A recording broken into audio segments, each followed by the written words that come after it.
대여급 IPO 기업들의 상장 지원과 또 철회에 IPO 시장이 주목받지 못하고 있는데요. 국내 증시가 불안한 데다 지난해 IPO 시장을 주도했던 바이오 업종도 위축된 상황에서 하반기 IPO 시장의 흐름은 어떻게 될지 많이 궁금하실 겁니다.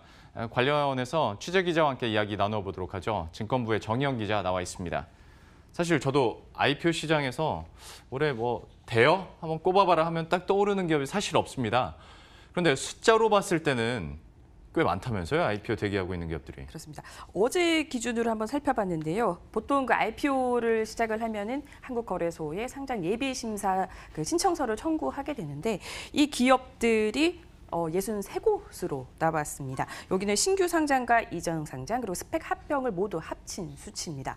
지난해와 비교하기 위해서 5월 말 기준으로 지난해와 올해의 상황을 한번 비교해봤는데요. 올해 그 상장 예비 심사를 청구한 기업이 59개.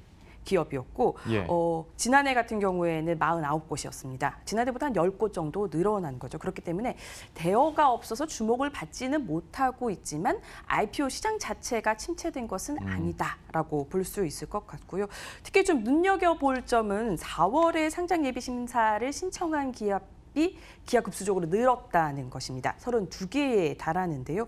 보통 1분기 실적 발표 이후에 IPO 과정에 진입하는 기업들이 많습니다. 이 1분기 실적을 바탕으로 좋은 평가를 받겠다라는 전략인데요. 그렇기 때문에 4월부터가 IPO 성수기에 접어들었다라고 말을 할 수 있는데 지난해와 비교하더라도 크게 늘었습니다. 지난해 4월에서 5월 상장 예비 심사를 신청한 기업이 30개 기업이었는데 올해는 이보다 14개 늘어난 44개. 로 집계됐습니다. 숫자를 확인해 봤더니 오히려 많이 늘었는데 사실 근데 시장 분위기라는 게 그렇잖아요. 대장격인 대여가 하나 있어야 더 관심이 가는 건데 하반기 IPO 같은 경우에도 그래도 주도는 현재 중소형 업체가 할 것으로 예상이 되는 거죠? 그렇습니다. 어제까지 상장 예비 심사를 신청한 63개 기업 중에서 코스닥 상장 기업이 58개 기업으로 나타났습니다. 전체 92.1%에 해당되는데요. 이 중에서 7개 기업은 이미 코스닥 시장에 상장을 했고요. 상장 승인을 받은 기업은 15개에 달합니다. 코스피 기업은 그러면 얼마나 되냐? 5개에 불과합니다. 예. 이 중에서도 좀 우리가 알만한 기업들은 별로 없어요. 우리금융지주, 포스코케미칼, 자이S&D, 현대에너지솔루션, 지누스 등입니다. 이 중에 우리금융지주와 포스코케미칼은 이미 상장을 했고요. 나머지 기업 중에서 좀 눈여겨볼 기업은 그 침대 매트릭스 제조업체인 지누스입니다. 이 기업이 시가총액 한 1조 원을 넘어설 거다. 그래서 대여급이 되지 않겠냐라고 전망되고 있는데요. 현재 금융투자협회에서 운영하고 있는 장외 주식시장인 KOTC에서 오늘 기준 시가총액을 보면은 한 9,160억 원 정도로 나옵니다. IPO 중소형 기업들에 대해서 소개를 해줬는데 역시 바이오 업종에 대해서는 계속 얘기를 할 수밖에 없을 것 같습니다. 그런데 지금 분위기 보면 선뜻 상장 결정을 했어도 뛰어들기는 쉽지 않은 그런 분위기인데 좀 올해 어떻겠습니까?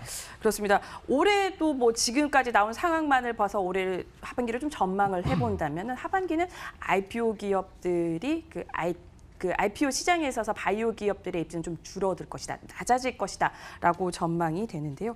상장 예비 심사를 신청한 63개 기업 중에서 바이오 헬스케어 기업은 5개 기업에 불과했습니다. 이 가운데 신약 연구개발, 신약을 만드는 회사는 녹십자 웰빙과 올리패스 정도고요. 노터스는 임상시험 수탁 기업이고 그 외 레이와 한국 BNC는 의료기기 업체입니다. 여러 악재로 지금 증시에서도 바이오 업종이 좀 외면을 받고 있어요. 특히 인보사 사태로 신약 기술 자체에 대한 투자자들의 신뢰가 좀 더 떨어진 상황이기 때문에 IPO 시장에서도 이 바이오 기업들이 좀 위축되고 있는 것이 아닌가 이렇게 보여지고요. 예. 그러나 올 하반기에 예상 기업 가치가 5조 원 정도로 예상되고 있는 SK바이오팜이 연내 상장하겠다라고 밝힌 만큼 SK바이오팜이 좀 IPO 시장에 뛰어든다면 좀 시장 흐름을 바뀔 수 있지 않나 이런 전망도 나오고 있습니다. 현재 SK바이오팜 같은 경우에는 대표 주관사로 NHK투자증권을 선정했고요. 공동 주관사로는 한국투자증권을 선정했습니다.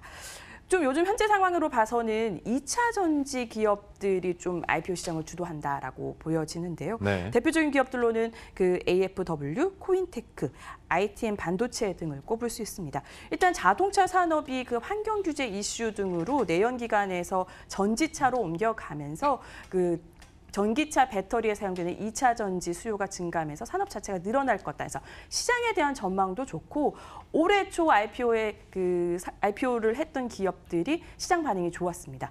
천보나 뭐 에코프로 비행 같은 경우에는 IPO 흥행도 있고 이후에 주가 흐름도 좋았거든요. 그래서 이런 영향을 받아서 2차 전지 기업들의 IPO도 좀 흥행을 이끌지 않을까 이런 전망도 나오고 있습니다. 뭐 실제로 성장된 기업들도 지금 전기차나 2차 전지 관련주들이 뭐 강세를 기록하고 관심을 보이고 있기 때문에 IPO 시장에서도 충분한 투자 심리가 좀 살아날 수 있을 거라고 보는데요. 근데 저는 계속 바이오를 또 한번 물어볼 수밖에 없을 것 같습니다. 한 가지만 더 얘기를 한번 해보자면 그 바이오 업종 가운데서 기술 특례 상장한 기업들이 작년에 많았었잖아요. 네, 그러면 올해 같은 경우에 바이오 IPO가 좀 줄어들면 기술 특례 상장 수도 아무래도 줄어들 수밖에 없겠네요. 저도 이 부분이 좀 궁금했는데 시장에서는 일단은 기술 특례 상장이 지난해보다 좀 줄어들지 않겠냐라고 전망을 하고 있었습니다. 지금까지 기술 특례 상장한 기업은 7곳이었는데요. 이 가운데 바이오 헬스케어 기업이 6곳에 달했습니다. 지난해 기술 특례 상장 기업이 21개. 전체 한 해 통틀어 21개 기업이었는데 지난해 비슷한 수준을 맞춘다고 하더라도 하반기에 지금보다는 2배에 달하는 기업이 기술 특례 상장으로 나와야 되는 상황입니다. 예. 앞서 계속 말을 했지만 시장이 침체되고 있을 뿐만 아니라 그 신약 기술에 대한 투자자들의 신뢰가 좀 낮아진 시점에서 이 바이오 기업들의 상장을 좀 미루는 기업들이 많습니다. 특히 네. 수젠텍 같이 지금 IPO 흥행에 좀 실패하는 사례들이 나오면서 좀 시장 투자자들의 관심이 돌아왔을 때를 노려서 IPO 시점을 조절하는 기업들이 있거든요. 그렇기 때문에 조금 기술특례 상장 수는 줄어들 것으로 보여지고요. 반면 좀 시장에서 주목하고 있는 것은 기술특례 상장 중에서도 그 사업 기반 모델 특례 상장 1호 기업의 탄생을 좀 주목하고 있습니다. 사업 모델 기반 특례 상장이라고 하면 지금 적자 상태지만 좀 독창적인 사업 모델을 가지고 있는 기업들에 대해서 그 상장을 할 수 있도록 그 상장 기준을 좀 완화해주는 제도인데요. 예. 현재 그 통합 번역 플랫폼 기업인 플리토가 지난달 31일 그 한국거래소로부터 상장 승인을 허가받았습니다. 이게 뭐 집단 지성을 활용해서 통역 서비스를 제공하는 기업이라고 하는데요.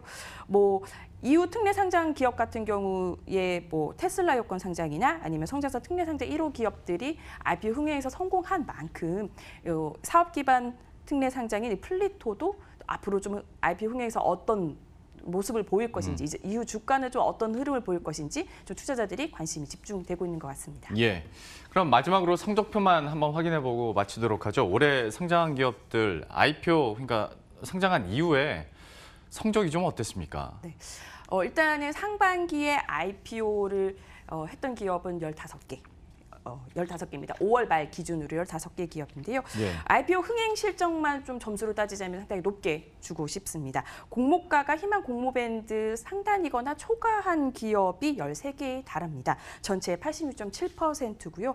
심지어 공모가가 희망밴드 상단을 초과한 기업은 6개 기업으로 조사됐습니다. 여기까지는 그러면 IPO 뭐 흥행이라고 어느 정도는 얘기해 줄 수 있겠네요. 그렇죠. 근데 이후에 주가 흐름을 또 좀 중요하잖아요. 그 네. 부분을 봐야 되는데 상장 후 수익률을 따져봤을 때는 성적이 좋지 않습니다. 어제 종가 기준으로 한번 살펴봤는데요. 상장일 종가 기준으로 해서 어제 기준 주가가 상승한 기업은 15개 기업 중에서 절반, 7개 기업에 불과했습니다. 이 중에서 50% 넘는 수익률을 기록한 기업은 2개였는데요. 기업 간 거래 핀테크 업체인 웹캐시가 110.5% 정도 차지했고요. 그리고 2차 전지 소재 기업인 첨보가 78%의 수익률을 기록했습니다. 좀 재미있는 부분은 바이오 기업들 같은 경우는 수익률이 모두 마이너스 를 기록하고 있다는 점입니다. 뭐 앞서도 계속 얘기하지만 그 삼성바이오로직스나 인보사 사태로 바이오 업종이 전체적으로 좀 침체되고 있는 것이 영향을 미친 게 아닌가 하는 생각이 듭니다. 예. 지금까지 정희영 기자와 함께했습니다. 잘 들었습니다.